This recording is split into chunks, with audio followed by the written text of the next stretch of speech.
আসসালামু আলাইকুম। Gravity school of সায়েন্সের পক্ষ থেকে সবাইকে আন্তরিক শুভেচ্ছা এবং অভিনন্দন। আমি এইচআর হাবিব আছি আপনাদের সাথে। আজকের এই ভিডিওটিতে আমি সরলরেখা অধ্যায়ের একটি গুরুত্বপূর্ণ টপিক নিয়ে আলোচনা করব। আজকের টপিকটি হচ্ছে সরলরেখার সাপেক্ষে কোনো বিন্দুর প্রতিবিম্ব নির্ণয়।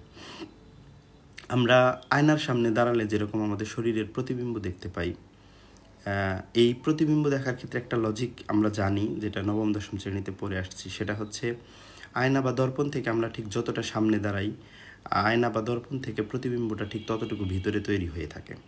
তাহলে এই লজিক ব্যবহার করে যদি একটা সরলরেখার প্রতিবিম্ব নির্ণয় করতে চাই, তাহলে সেটা কেমন হবে? মানে একটা সরলরেখাকে যদি আপনি আয়না চিন্তা করেন, সে আয়নার এই পাশে একটা বিন্দু আছে, ঠিক এটার অপর বিপরীত পাশে বা ওই সরলরেখাটার বিপরীত পাশে ওই বিন্দুটা কোন জায়গায় অবস্থান করবে। হ্যাঁ, এরকম প্রশ্নটা। যেরকম আমি এরকম একটা পৃষ্ঠার মধ্যে আমি এরকম একটা সরলরেখা আঁকাইছি, সেই সরলরেখার এই পাশে একটা বিন্দু আছে। আসলে এটা একটা স্থানাঙ্ক ব্যবস্থা কিন্তু চিন্তা করতে হবে, কার্তেশীয় স্থানাঙ্ক ব্যবস্থা চিন্তা করতে হবে। এবং আপনি যদি এটা ছক কাগজ দিয়ে করেন আরও অ্যাপ্রোপ্রিয়েট পাবেন। যা তাহলে আমাদের প্রশ্ন হচ্ছে, এই সরলরেখাটার সাপেক্ষে এই বিন্দুটা যদি এই জায়গায় হয়, এখন সরলরেখাটা যদি একটা দর্পণ হয়, তাহলে এই বিন্দুটা কোথায় অবস্থান করবে? আমি অবশ্যই এখানে এটা দেখাইতে পারি। সেটা হলো ওই, যেহেতু আমাদের এই সরলরেখাটা হবে কি বলে দর্পণ, তাহলে আমি দর্পণ সোজাসুজি আমি এই পৃষ্ঠাটা একটু ভাঁজ করে নিচ্ছি। ভাঁজ করে আমি যে বিন্দুটার প্রতিবিম্ব নির্ণয় করতে চাই সেই বিন্দুতে আমি একটু মার্ক করে রাখছি আগে, সেটা এবার আমি একটু চাপ দিলাম আর কি। চাপ দিলে আমি এটা যদি একটু করি এই পাশ থেকে, তাহলে এই তো দেখা যাচ্ছে যে এই বিন্দুটার প্রতিবিম্ব হবে এই জায়গায়। এই সরলরেখা বরাবর সরলরেখাটাকে দর্পণ ধরে ভাঁজ করলে পৃষ্ঠাটা যে বিন্দুতে অবস্থান করবে এই বিন্দুটা, তাহলে এই সরলরেখাকে দর্পণ চিন্তা করলে এই বিন্দুর প্রতিবিম্ব হবে এই বিন্দু। এভাবে আমরা কোনো সরলরেখার প্রতিবিম্ব নির্ণয় করতে পারি। এখন পরীক্ষার হলে তো আর এরকম পেজ ভাঁজ করে করা যাবে না। এখন আমরা পরীক্ষার হলে খাতা কলমে করব, সেটার একটা এক্সাম্পল এখানে দিচ্ছি। আমি এখানে যে প্রশ্নটা দিয়েছি সেই প্রশ্নটা হলো x + y - 3 = 0। এই সরলরেখার সাপেক্ষে একটা বিন্দু আছে 5, 8, এই বিন্দুর প্রতিবিম্ব নির্ণয় করতে হবে। তাহলে আমি এখানে যদি সরলরেখাটা আঁকাই, আমার সরলরেখাটা কেমন হবে?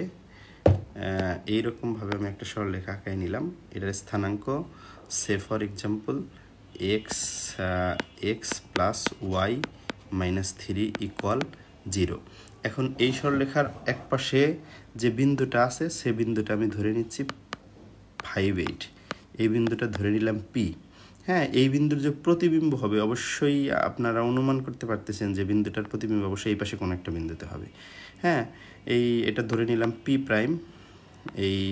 এটার স্থানাঙ্ক আমি জানি না, ধরে নিলাম এটার স্থানাঙ্ক আলফা বিটা। তাহলে এই P', এই বিন্দুটার স্থানাঙ্কটা আসলে বের করতে হবে এই সরলরেখাটার সাপেক্ষে। আমি যদি এখন এই যে বিন্দুতে মেন বিন্দু এবং এটার প্রতিবিম্ব বিন্দু, এই দুটো যদি যোগ করি, তাহলে যে সরলরেখার সাপেক্ষে নির্ণয় করতেছি সেই সরলরেখার উপর আরেকটা লম্ব সরলরেখা পাওয়া গেছে কিনা? অবশ্যই পাওয়া গেছে। এখন যেই সরলরেখাটা দেওয়া ছিল ওই সরলরেখাটার ঢাল যদি আমি m1 ধরি, আমরা জানি কোনো একটা সরলরেখার ঢাল বের করার নিয়ম হলো এরকম ইকুয়েশন থেকে -x এর সহগ / y সহগ। তাহলে এখানে x এর সহগ কত? 1, আর y এর সহগ কত? 1। তাহলে এই ঢালটা কত? -1। তাহলে এই ঢালটা কত? -1। তাহলে এই রেখার ডাল কিন্তু -1। এখন আমাকে যে আমার হচ্ছে P', যে প্রতিবিম্ব মেন বিন্দু আর প্রতিবিম্ব বিন্দুটাকে যোগ করে যে সরলরেখাটা পাইছি, তাহলে ওই রেখাটার ঢাল কত? ওই রেখাটার ঢাল যদি আমি m2 ধরে নিই, এখন m2 ধরে নেই, তাহলে m2-র মান কত হবে?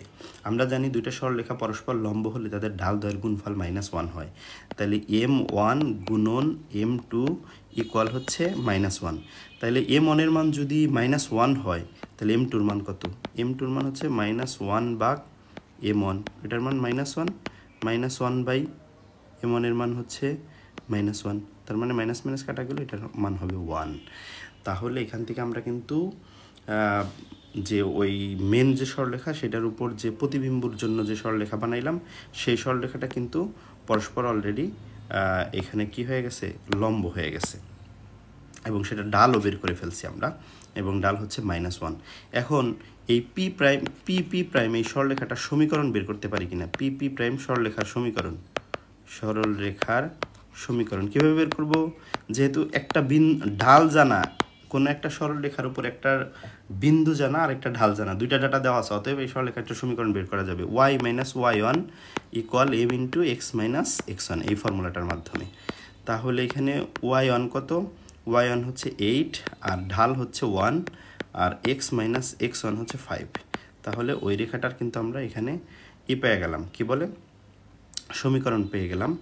একটু সমীকরণটা একটু কাজ করে নিই। X minus 5 minus Y plus 8 equal 0। That means X minus Y plus 3 equal 0। আমরা এটা পি প্রাইম সরলরেখার সমীকরণ পাইলাম। আর আমি এটাকে একটু এবি ধরে নিই, মেন সরলরেখাটার সমীকরণ সে ফর এক্সাম্পল এবি। এখন আপনারা অবশ্যই এখানে দেখতে পাচ্ছেন যে এবি সরলরেখা আর পি প্রাইম এই দুটো সরলরেখা একটা বিন্দুতে ছেদ করছে।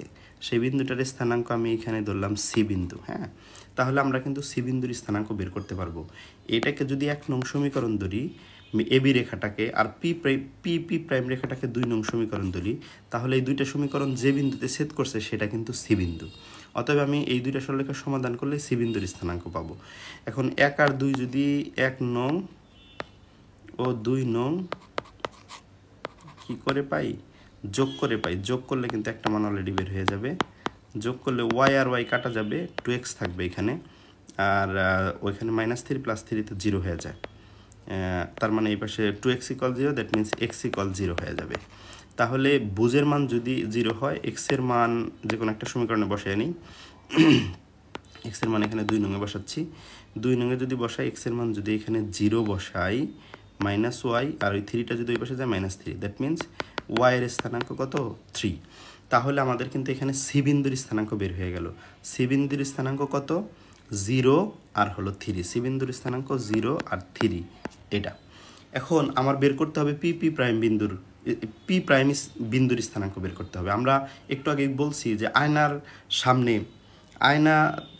সামনে যতটুকু সামনে আমরা দাঁড়াই, প্রতিবিম্বটা ঠিক ততটুকু ভিতরে তৈরি হয়। তাহলে এখানেও প্রতিবিম্ব লজিকটা একই, যে এই যে সি থেকে পির দূরত্ব যত, সি থেকে পি প্রাইমের দূরত্ব তত। তাহলে কি আমরা বলতে পারি না সি বিন্দুটা পি প্রাইম এই দুইটা বিন্দুর সংযোজক রেখার মধ্যবিন্দু? অবশ্যই বলতে পারি। তাহলে মধ্যবিন্দু যদি আবার বের করি পি প্রাইম থেকে, সেটা হচ্ছে 5 প্লাস মধ্যবিন্দু যদি বের করি, এখানে একটু অন্য কালার ব্যবহার করতেছি, 5 প্লাস হচ্ছে আলফা ডিভাইডেড বাই 2। এই যে মধ্যবিন্দু বের করে ফেললাম। মধ্যবিন্দু মানে কি? সি বিন্দুর এটা বুঝ বের হইলো। তাহলে বুঝ তো আমি বিন্দু তো সি বিন্দুর স্থানাঙ্ক তো বের করছি, তাহলে 0। তাহলে আলফার মান কত দাঁড়াচ্ছে? আলফার মান দাঁড়াচ্ছে এখানে -5। আবার কোটি যদি বের করি, 8 plus beta divided by 2 equal to 3। তাহলে এইখান থেকে বিটা ইজিক্যাল টু কি দাঁড়াচ্ছে? 3 দুগুণা 6 বিয়োগ 8,